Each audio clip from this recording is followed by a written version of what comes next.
Mi nombre es John Alexander Llanos y si quieres, Linita, puedes empezar para la grabación.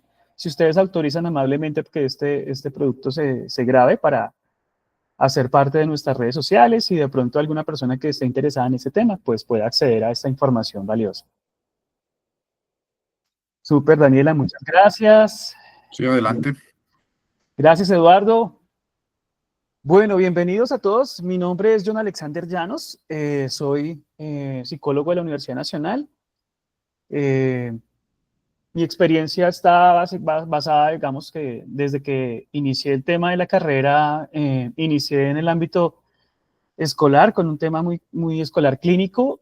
Posterior, por esas cosas de la vida, terminé trabajando en el área organizacional y me especialicé en gerencia de talento humano y después de unos años, pasar ahí, trabajar ahí, tuve la oportunidad de hacer mi segunda especialización en gerencia de seguridad y salud en el trabajo y, bueno, pues desarrollé un tema interesante para las organizaciones en todo lo que tiene que ver con riesgo psicosocial.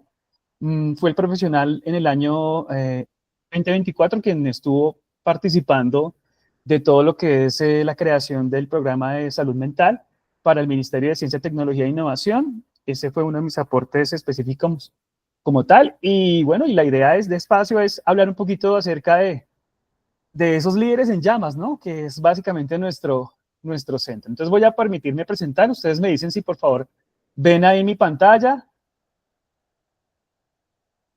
¿La ven? Sí. Sí, señor. Perfecto. Díganme por favor si escuchan. Voy a refrescarlo porque como tiene una interacción de sonido. Si quieren, la recomendación es que lo tengan al 80% porque tiene algunas ayudas de interacción. Bueno, para que le puedan poner cuidado. Muy bien. Nuestra conferencia chiquitica, este webinar pequeño, corto, es acerca de Antídoto, líderes en llamas.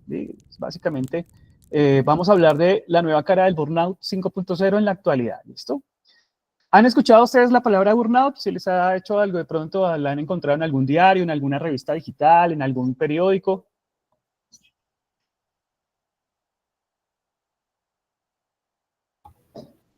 ¿La han escuchado? No. ¿No? Ok, súper. Bueno. Entonces vamos ahí a dar una mirada cortica acerca de esto, ¿no? Una mirada por allá en el año 1974, un psicoanalista llamado Herbert Freudenberger comenzó a acuñar el tema porque encontró que sus pacientes tenían un síndrome o una serie de características asociadas al desgaste emocional, ¿sí?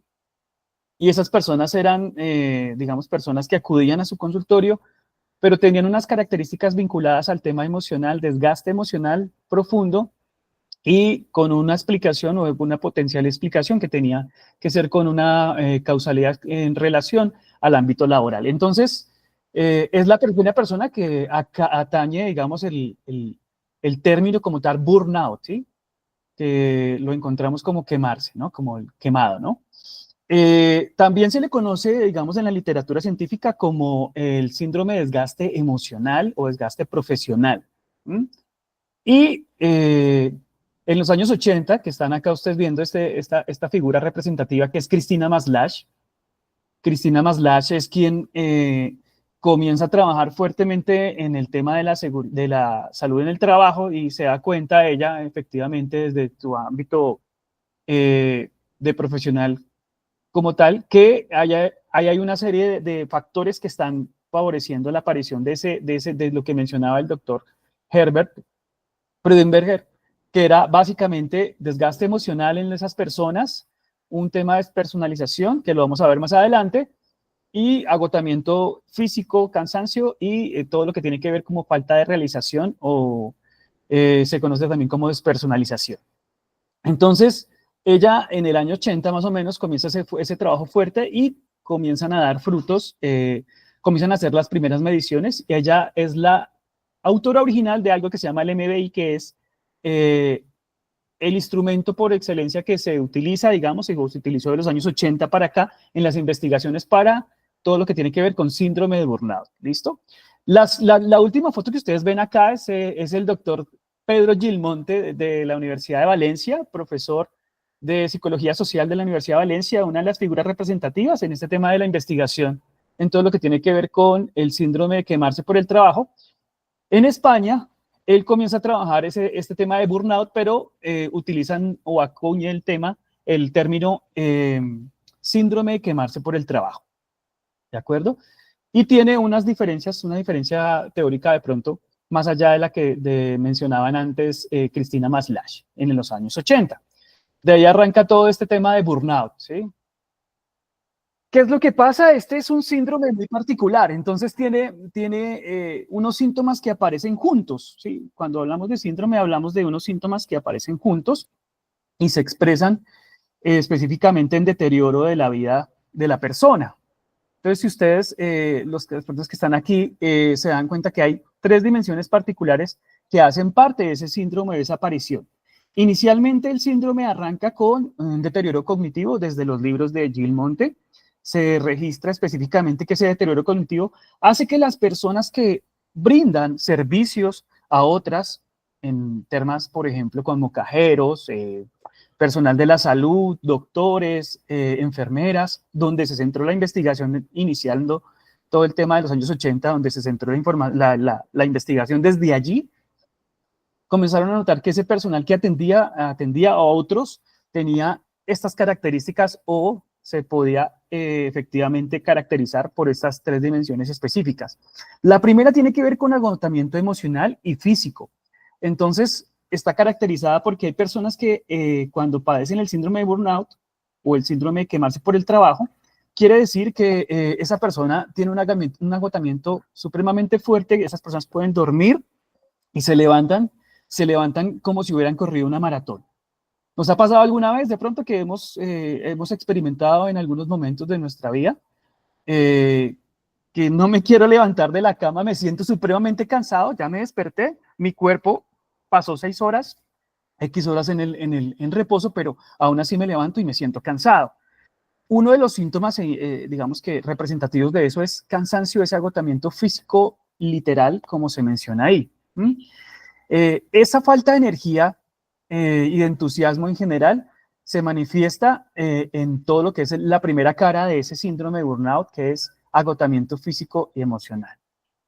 Va acompañado entonces desde ahí, desde el desgaste emocional que hace que las personas perciban a otros se perciban a sí mismos y perciban a otros en un tema a veces de cinismo, donde a veces ellos son objeto, digamos, a sí mismos se juzgan y entran unos sentimientos profundos de culpa respecto de por qué no puedo llegar a ser vital como era, no era funcional como antes yo era, me estoy cansando más fácil, ¿sí?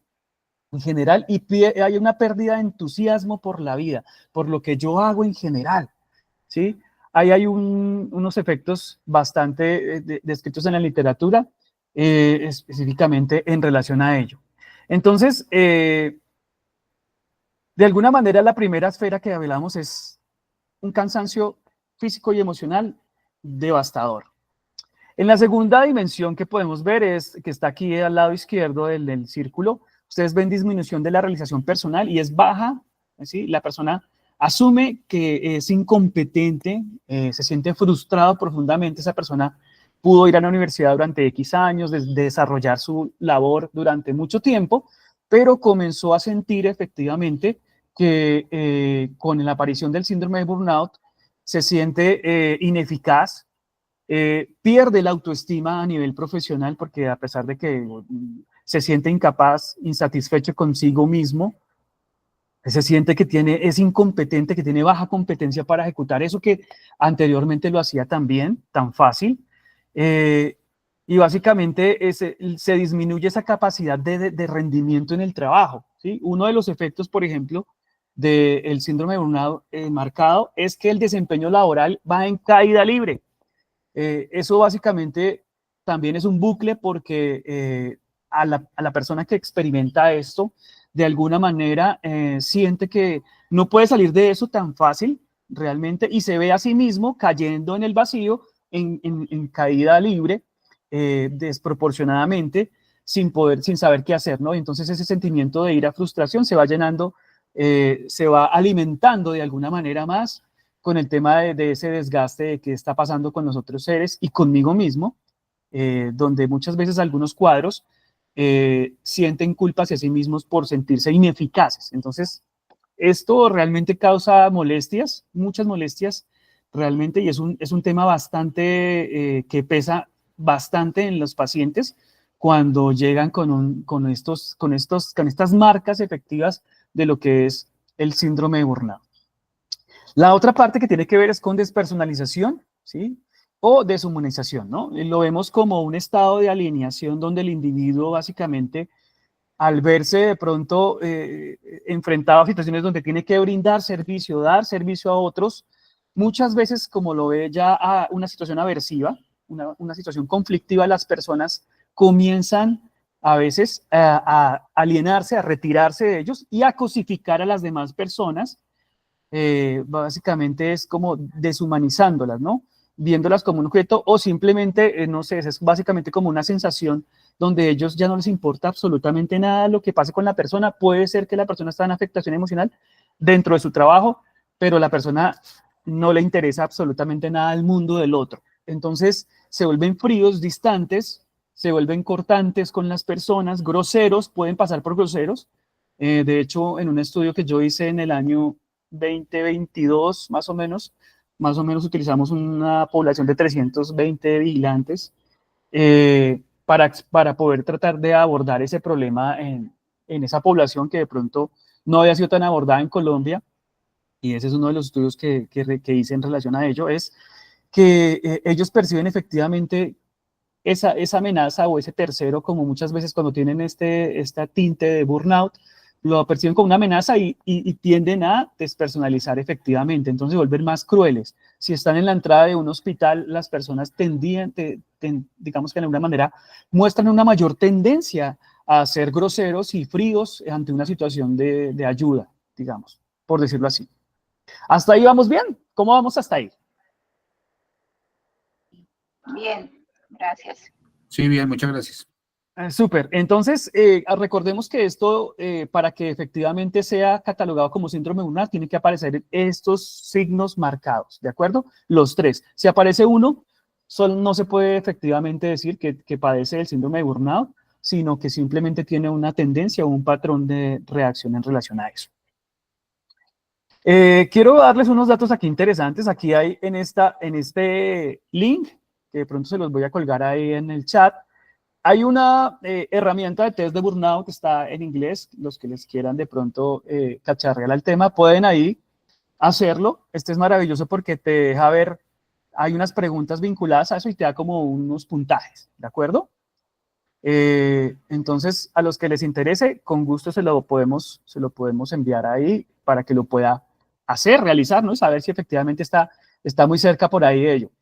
¿Qué pasa? A nivel de Colombia, por ejemplo, en el año 2019, si no estoy mal, este estudio mostró que una cifra preocupante de quienes presentaban mayor riesgo de casos de burnout eran las mujeres, ¿sí? Asociados a una cifra de 70% en relación a los hombres que mostraron en ese estudio más o menos un 56%. Y básicamente eso tiene una explicación y es que el rol de la mujer en general del cuidado de los hijos, pues añade una carga adicional a esas personas cuando de pronto llegan, están padeciendo ese síndrome de estrés laboral, síndrome de estrés crónico de estrés laboral, que también puede llamarse así, y llegan a sus hogares todavía a realizar labores más allá de todo el tema de madre, ¿no? Entonces, cuidado, manutención, orden en la casa, efectivamente, y todo eso, pues básicamente como que agrava la situación. Por eso están digamos, en un lado de prioridad, efectivamente, en una mayor probabilidad en relación a la presentación del síndrome de burnout. Y no sé si ustedes los han notado, pero hemos encontrado últimamente, yo he encontrado muchísima población de mujeres en cargos directivos. Entonces es más difícil llevar efectivamente la carga de lo que es ser mamá, el rol de ser mamá y adicionalmente el rol de ser líder. Entonces, digamos que de alguna manera todos estamos expuestos cuando somos líderes.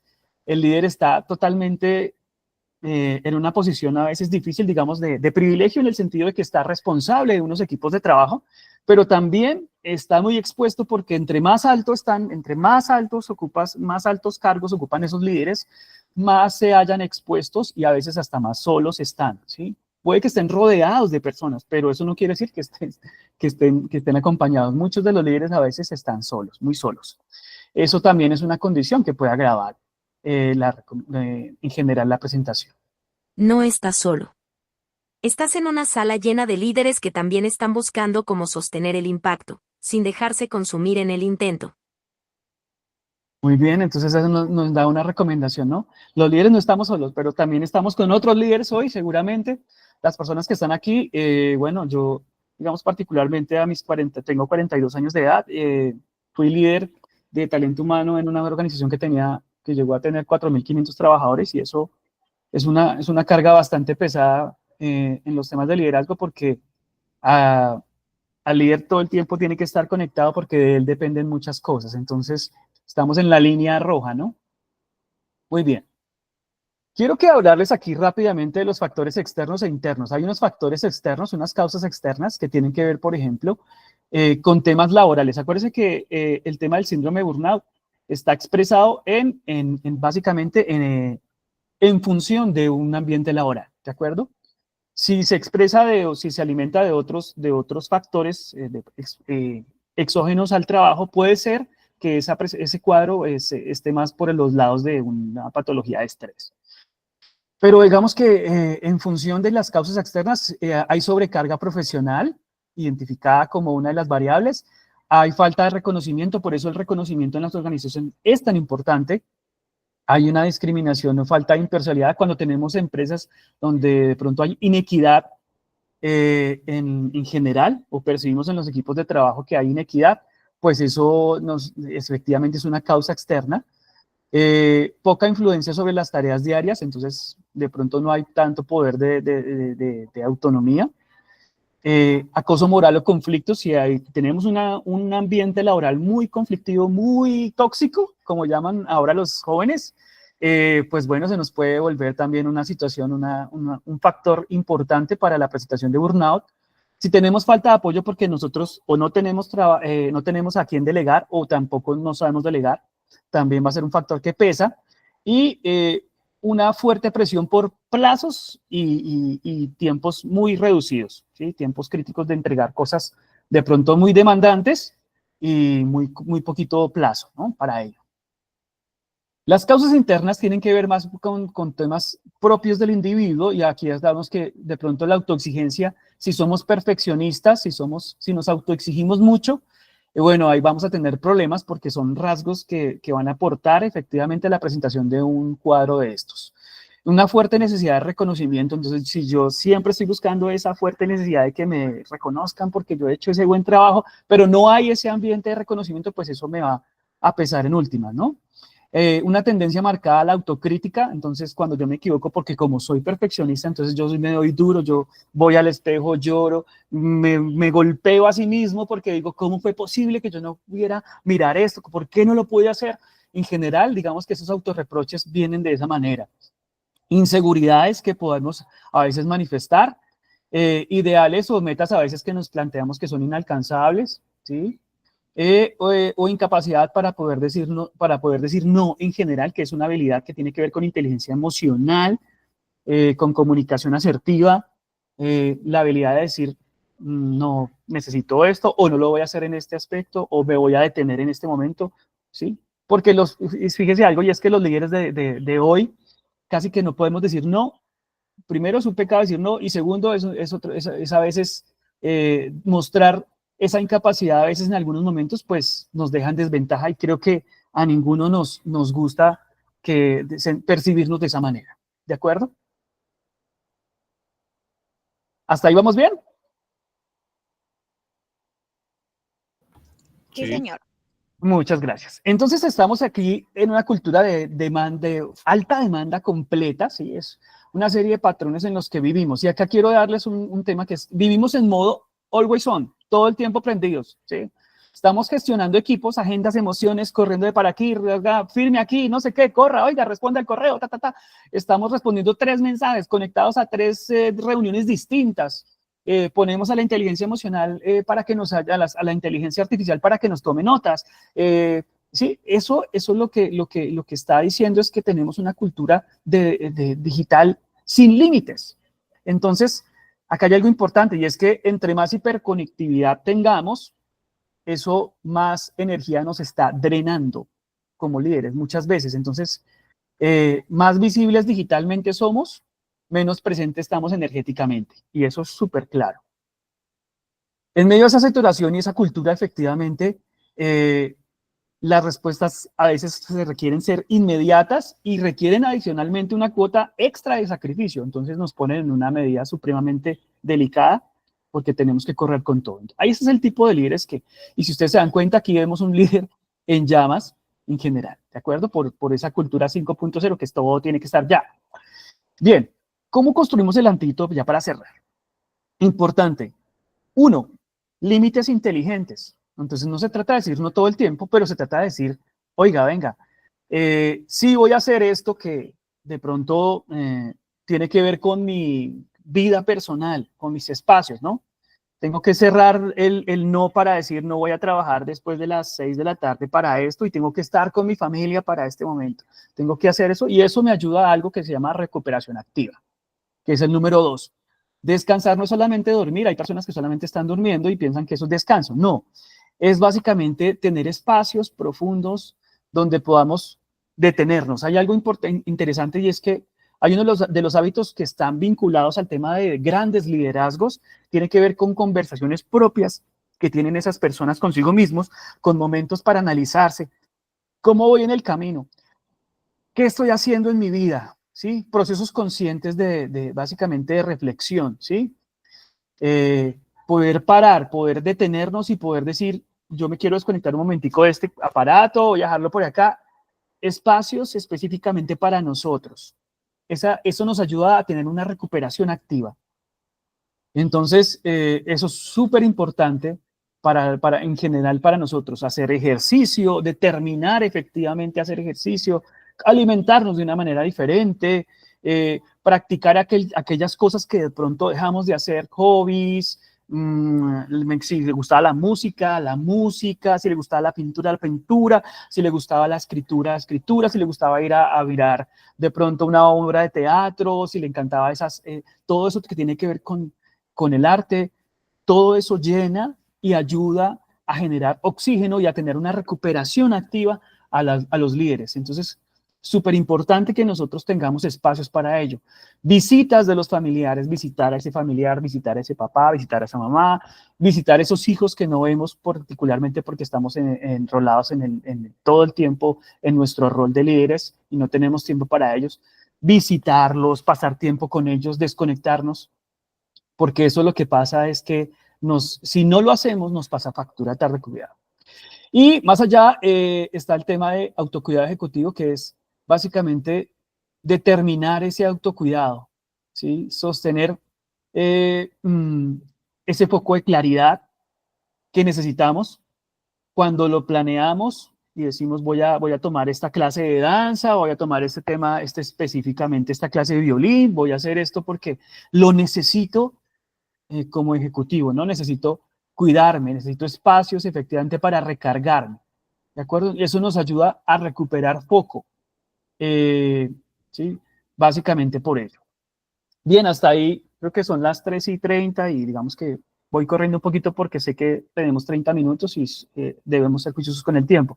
Pero quiero preguntarles, esta es básicamente una de los cierres y aquí les doy una frase de Eleanor Brown, que es una psicoeducadora americana.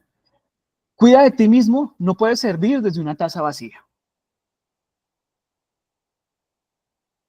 Somos importantes en el liderazgo, en la empresa, en la organización, pero si nosotros no cuidamos de nosotros mismos, tarde que temprano podemos dejar efectivamente de poder responder a esas personas a las cuales estamos queriendo apoyar, queriendo ayudar. ¿Hasta ahí, equipo, tienen alguna duda, inquietud? Buenas tardes. Hola, buenas tardes. Hoy precisamente hablábamos en el grupo de la familia sobre la felicidad de un Ajá, artículo que leí, decía que la felicidad no es un objetivo, sino en el camino se va logrando, ¿no? Entonces maravilloso. mi sobrina está haciendo pues haciendo un curso virtual y me comentaba ella que, que una de las frases del curso fue sobre como compromiso en el trabajo y todo ese tema. Ujú. Que fuera el primero en llegar, el último en irse, el yo no sé qué. Entonces ella dice, eso es romantizar Ajá, el acoso laboral porque realmente nosotros tenemos muchas esferas y el trabajo no es el 100%. Tenemos la familia, total. tenemos nuestros hobbies, tenemos pues muchas cosas que realmente son parte de nuestra vida y nos dan mucha felicidad. Digamos que el trabajo, pues ojalá el trabajo que uno hace lo haga feliz, ¿no? No siempre Ajá, se puede, pero ojalá sea así, porque pues uno pasa mucho tiempo dedicado al trabajo, excelente. pero no podemos esperar como yo decía, como las sociedades orientales, que para ellos el trabajo es 20 horas al día. Entonces mi hija, pues que es médica, dijo, pero Sí, mami, no solo las culturas orientales, Colombia es uno de los países donde más se trabaja. Le dije, sí, nena, total. eso es cierto, y sobre todo los médicos, porque digo yo, si una persona que hace tareas operativas trabaja de 8 a 5 o de 8 a 6, Ajá, un médico, ¿cómo puede trabajar de 7 de la mañana a 7 de la noche y ser un ajá, eh, horario adecuado para un médico 2 días a la semana, como es sábado y domingo? Mi hija trabaja 2 días a la semana, de 7 de la mañana a 7 de la noche. El resto de días trabaja de 1 de la tarde a 7 de la noche. Entonces yo decía, ¿cómo usted le está poniendo en sus manos a un médico que ya lleva 10 horas del día trabajando y que debe trabajar de tal manera que haga lo mejor por mí? ajá, Si en otras tareas no lo exigen, o sea, en tareas operativas usted trabaja 8 días, 8 horas en su horario así es. laboral. Entonces le dejo como esa inquietud, porque un médico sí que es de las profesiones que tienen mayor responsabilidad. Exacto, y fíjate que lo que hablamos, el síndrome de burnout, por ejemplo, ha sido muy investigado en las ciencias, sobre todo de la salud, personales de los profesionales de la salud, porque esto les da muy fuerte, les ha pegado muy duro a ellos en general, ¿de acuerdo? Valiosísimo su aporte, súper importante. Acuérdense que, sí, lo que tú mencionabas, ¿no? No, nosotros no solamente somos trabajo, somos vida, somos espacio, somos familia, somos sueños, somos otras cosas, hobbies, ¿cierto? Yo tenía un amigo que tocaba piano y era médico también. Y bueno, pues maravilloso que podamos tener estos espacios. ¿Alguien más quiere decir algo? ¿Quiere compartir algo? ¿Qué le gustó de la sesión? ¿Con qué se sintió identificado?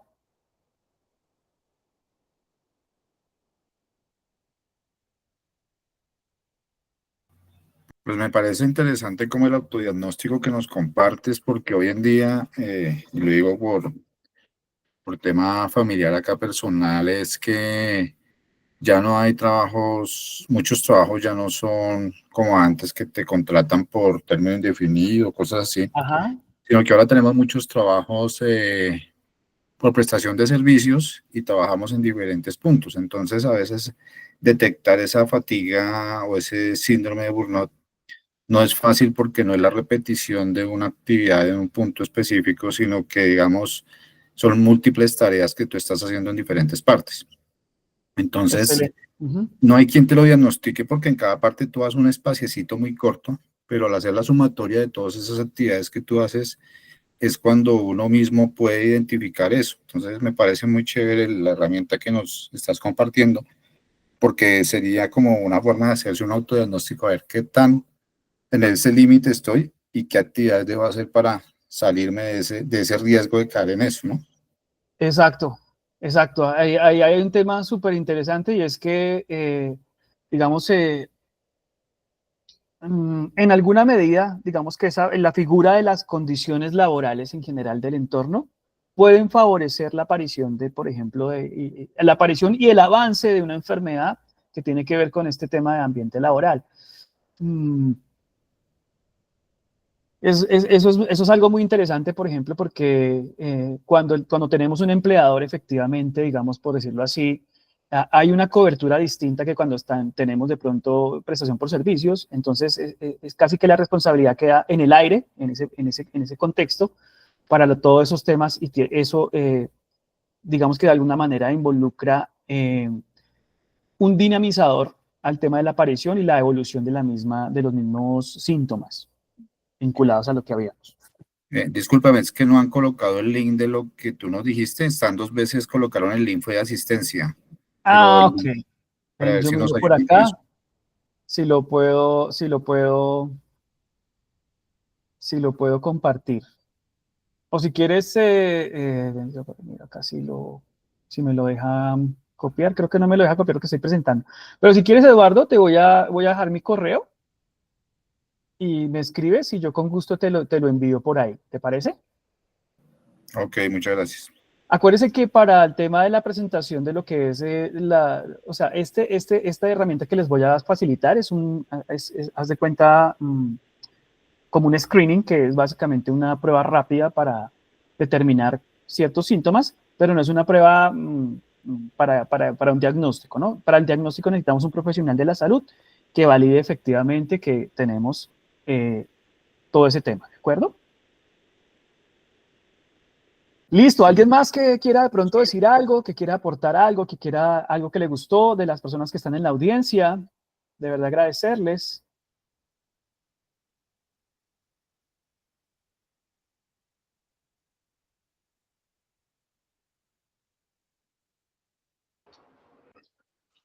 No, muchísimas gracias por compartirnos esta información. Ingeniera, con el mayor de los gustos. Nada, no me resta más solamente decirle, voy a dejarles acá mi correo por de pronto para lo que dije.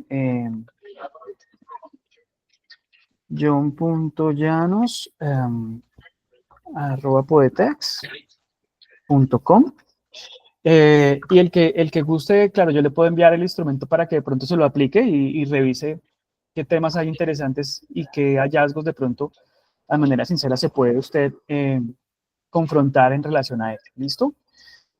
Sin decirles nada más, yo creo que el espacio fue muy bueno, productivo. Creo que todos aprendimos rápidamente qué es este tema de burnout, cómo se presenta en los líderes. Construyan sus antídotos con las personas a las que aman, con los hobbies o las actividades que tienen efectivamente o que en algún momento llenan su vida, le suman a su vida, le aportan. Eso es súper importante para nosotros, para mantener el foco, para mantenernos claros, para mantenernos vitales. ¿De acuerdo? Me resta solamente agradecerles, de verdad. Muchas gracias a las personas que se unieron a este webinar. Fue muy productivo y estamos de pronto pendientes para nuevos espacios que se están generando en la organización para nuestros clientes y para las personas que de pronto quieren conocer un poquito más. Muchas gracias. Feliz tarde. Muchas gracias para ustedes. Una muy feliz tarde. Que estén muy bien. Gracias, que estén Gracias. bien.